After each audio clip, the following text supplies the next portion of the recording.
అధికారం ఎవడి అబ్బ సొత్తు కాదు, అధికారం ఎవరి గుత్త సొత్తు కాదు. అధికారంలో మీరు ఎవరిని తలుసుకుంటే వాళ్ళని కూర్చోబెడతారు, ఎవరు వద్దనుకుంటే వాళ్ళు దిగాల్సిందే, తప్పకుండా మీకు సేవ చేయాల్సిందే. అలా రెండో అనుమానం లేదు. నాది ఇది అధికారం అని కూడా కూడా అనంత పిచ్చోడు లేడు. ప్రజాస్వామ్యంలో ప్రజలే మా తలరాత రాష్ట్రాలు 2 సార్లు ఇచ్చింది మీరే, ఒకసారి పక్క కూర్చోమని చెప్పింది మీరే, మళ్ళీ 3 ఏళ్ల తర్వాత కేసీఆర్ ని తెచ్చేది కూడా మీరే. అది కూడా నాకు తెలుసు, మీకు తెలుసు పక్కా. ఎందుకంటే ఇవాళ ఈ రాష్ట్రంలో అందరికంటే కడుపు మండినోడు ఎవరైనా ఉన్నారా అంటే రైతే ఉన్నారు. ఇప్పుడు నేను నిజంగా చెప్తున్నా, ఇంక 3 ఏళ్ళు ఉంది ఎలక్షన్, చాలా దూరం ఉన్నది. అయినా కూడా చెప్తున్నా ఒక చిన్న మైకు తీసుకుపోయి ఎవరన్నా రైతు ముంగట పెడితే ఏం మాట్లాడుతున్నారు, ఎట్లా మాట్లాడుతున్నారు చూసిరేమన్నా.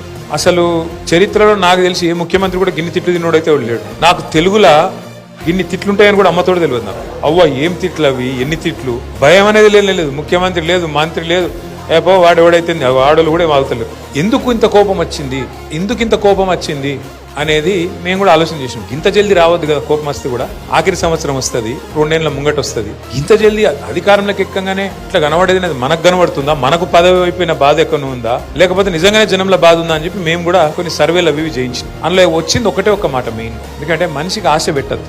ఆశ పెట్టి ఎత్తేస్తే దాని నుంచి వచ్చే రియాక్షన్ మామూలుగా ఉండదు. ఇలా మీ అందరి కోపం కూడా కదా ఇక్కడికి వచ్చిన వాళ్ళది.